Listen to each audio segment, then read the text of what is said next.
The rain poured heavily over the city, turning the streets into mirrors of water that reflected the trembling, misty streetlights. It was past 10 at night, and the corner diner where Clara worked was nearly empty. It was a simple place but cozy, with its worn wooden tables and the monotonous hum of the radio playing old hits. The smell of grilled burgers mixed with the aroma of freshly brewed coffee, creating that familiar nighttime atmosphere where tired drivers and regular customers made their last stop before heading home. Clara, her apron already stained from the day's rush, wiped the counter with automatic gestures. She was exhausted. The night shift was always the hardest, but the paycheck was enough to cover her bills, or at least most of them. The bell above the door jingled as someone rushed inside. At first, Clara didn't look up. It was probably just another customer escaping the rain, but when she finally lifted her gaze, she saw a man standing in the entrance, completely drenched. His hoodie clung to his body, and water dripped from his hair onto the floor, forming a small puddle. He pulled the hood down further as if trying to avoid being recognized. Clara noticed he seemed a little nervous, glancing around as if expecting someone to follow him. There was something familiar about him, but at that moment, all she saw was a man shivering, probably from the cold. Without thinking too much, she grabbed a cloth and approached him. "Hey, sit over there. Can I get you something warm?" She pointed to a table in the corner. The man hesitated but nodded, slowly walking toward the seat she indicated. He pulled his hood back, and Clara finally recognized his face. Mohamed Salah, the football star, the idol of millions. She had seen him countless times on TV and social media, but now he was here, right in front of her, looking like an ordinary man on a rainy night, just trying to warm up. Clara blinked a few times, surprised. She had no idea what he was doing here, alone and soaking wet, but she decided to act naturally. "I'll get you a coffee, or do you prefer tea?" "Tea, please," Salah replied with a tired smile. She quickly went to the kitchen and prepared hot tea along with a plate of toast. He looked like he needed food, and Clara always believed that no one should go cold and hungry, no matter who they were. When she returned, she placed the tray on the table with a friendly smile. Salah thanked her and wrapped his hands around the cup, blowing the steam before taking a sip. Gradually, he seemed to relax. "Thank you so much," he said. "You have no idea how much this means to me." "No problem," Clara replied, pulling out a chair to sit for a moment. "Are you okay?" He hesitated before answering, quickly glancing at the window. "Yeah, I just had a small problem. My car broke down a few streets from here, and before I could sort it out, it started raining. I had to run." Clara chuckled lightly. "Well, you picked the right diner to take shelter in. I always say this place is a good refuge when things don't go as planned." Salah smiled, seeming more at ease. They talked for a few minutes as he finished his tea and toast. Clara kept the conversation light, not pressuring him with questions about his personal life or career. They just talked like two normal people on a rainy night. However, the diner's manager, a grumpy man named Alvaro, was watching everything from afar with an unwelcoming expression. He never liked Clara and often found reasons to pick on her. Seeing the waitress sitting and chatting with a customer seemed, to him, an unacceptable mistake. When Salah finished, he stood up and thanked her again. "You were very kind. Thank you for helping me." "Any time," Clara replied with a genuine smile. He placed some folded money on the table and left through the door, pulling his hood back up to hide his face. As soon as the door closed, Alvaro approached Clara with a stern look. "What the hell was that?" He was soaking wet and shivering. "I just tried to help," Clara replied, already sensing this wasn't going to end well. The manager crossed his arms. "And since when are we a shelter? You shouldn't be chatting with customers, let alone giving away food for free." "He paid for the tea," Clara shot back, pointing at the money on the table, but Alvaro didn't seem convinced. "I've had enough of your attitude, Clara. You can come by tomorrow to collect your pay. You're fired." The ground seemed to disappear beneath her feet. "What? You can't be serious." "I'm very serious. I don't need an employee who does whatever she wants instead of following the rules." Clara felt a lump forming in her throat. She needed this job. But looking into Alvaro's cold eyes, she realized there was no point in arguing. Swallowing her indignation, she took off her apron and placed it on the counter. Fine.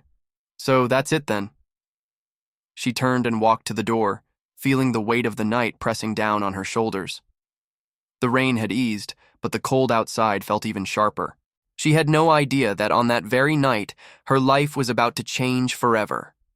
The next morning, Clara woke up to the sound of her phone vibrating insistently. Still groggy, she grabbed it and saw an unknown number on the screen. Hello? She answered, her voice hoarse. Hello, is this Clara? Yes, who's this? This is Rami Abbas, Mohammed Salah's agent. Clara sat up abruptly, her heart pounding. Sorry, who? Mr. Salah asked me to contact you. He found out what happened after he left the diner. Clara blinked, still trying to process. How did he find out? He knows I got fired? Yes. And he wants to help. He'd like to meet with you today if you're available. Clara hesitated. This was all too surreal. Why would Salah want to help her? And why did he even care? Where would this meeting be? We can send a car to pick you up. Just tell me where you are. For a moment, doubt crept in. Would it be safe to accept such an offer? But at the same time, the thought of seeing Salah again and understanding what was going on was too intriguing to refuse. All right, I'll send you my address. Half an hour later, a black car pulled up in front of Clara's modest apartment building. The driver stepped out and opened the door for her. She climbed in, still unsure of what to expect.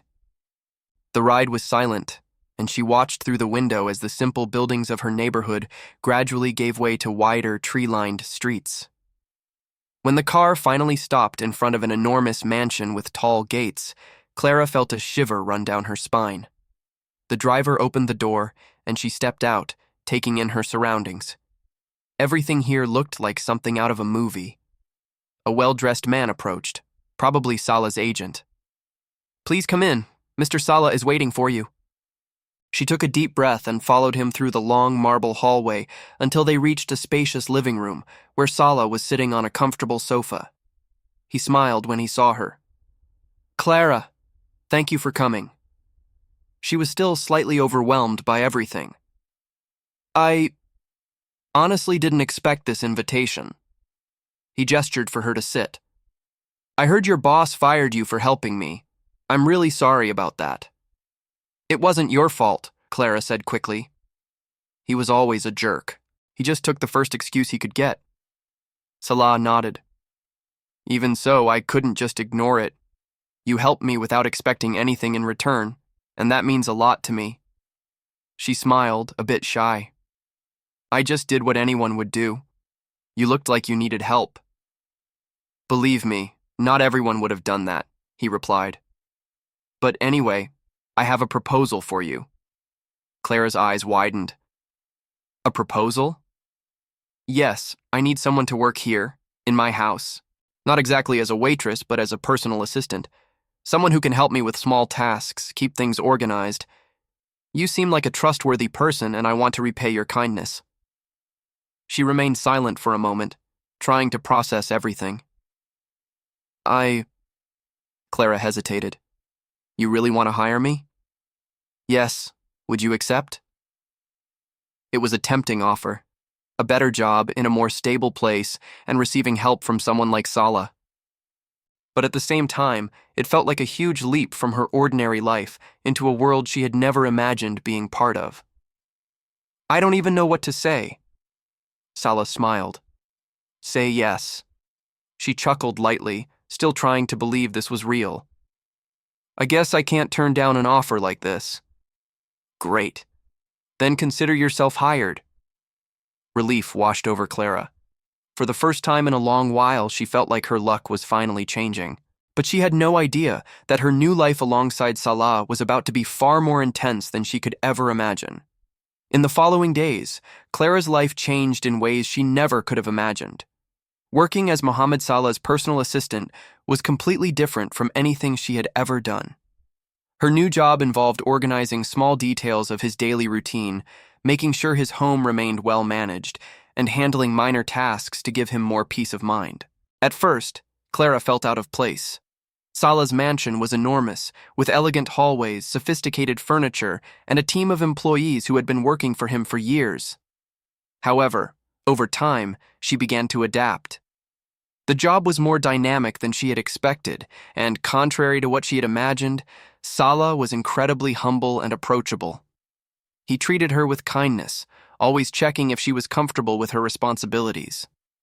He even made an effort to include her in casual conversations with his team. As time went on, their relationship became more natural, and Clara started seeing Salah not just as a football icon, but as a regular person with an exhausting routine, heavy responsibilities, and, at times, a lonely life despite all the fame. One night, after a long day of commitments, Salah was sitting in the living room, relaxing with a cup of tea. Clara was organizing some papers when he called her over. "Have you gotten used to the job?" She smiled, sitting in a nearby armchair. "I think so. At first it was overwhelming, but now I feel comfortable here." He nodded, seeming pleased. "I'm glad to hear that. I knew you'd do well." There was a brief silence before Salah continued. "Have you ever thought about what you want for the future?" The question caught Clara off guard. She had never had much time to think about big plans. Her life had always been about making it through the next month, paying rent, and holding on to any stable job she could find. "I'm not sure," she admitted. "Before, all I wanted was a job that would allow me to pay my bills without struggling too much. Now, I guess I have the chance to think bigger." Salah smiled. "What if I could help with that?" She frowned slightly. "What do you mean?" "I see a lot of potential in you, Clara. You're dedicated, smart, and kind-hearted. You don't have to spend your whole life working for other people if you don't want to. You could study, specialize in something you love." Clara remained silent, absorbing his words. No one had ever spoken to her like that before. She had always been told to accept whatever job she could get, never that she had the power to choose her own path. "I never really thought about it that way," she finally said. "Then it's time to start thinking," Salah replied with an encouraging smile. As the days passed, Clara began reflecting on what she truly wanted. For the first time, she felt she had options. With Salah's support, she decided to enroll in a business administration course. He even insisted on helping with the costs, calling it an investment in her future. Time went by, and Clara became not only a trusted assistant, but also a close friend to Salah. They shared conversations about life, the burdens of fame, and the challenges both had faced to get where they were. One day, Salah called her in for a serious conversation. "Clara, I know you like working here, but I want you to know you don't have to stay forever. You have a bright future ahead, and I'd love to see you pursue something that truly makes you happy." She smiled, touched by his unwavering support. "I think I'm ready for the next step." Over time, Clara completed her studies and secured a great job in the administrative department of a major company. When she told Salah she was accepting the new opportunity, he smiled proudly. "I knew you could do it. I never would have made it here without your help," she said sincerely. "You made it here because you deserved it. I just gave you a little push." Clara hugged Salah, grateful beyond words. He had changed her life forever. As she left the mansion to start her new journey, she felt, for the first time, truly free to build a future she had never dared to dream of.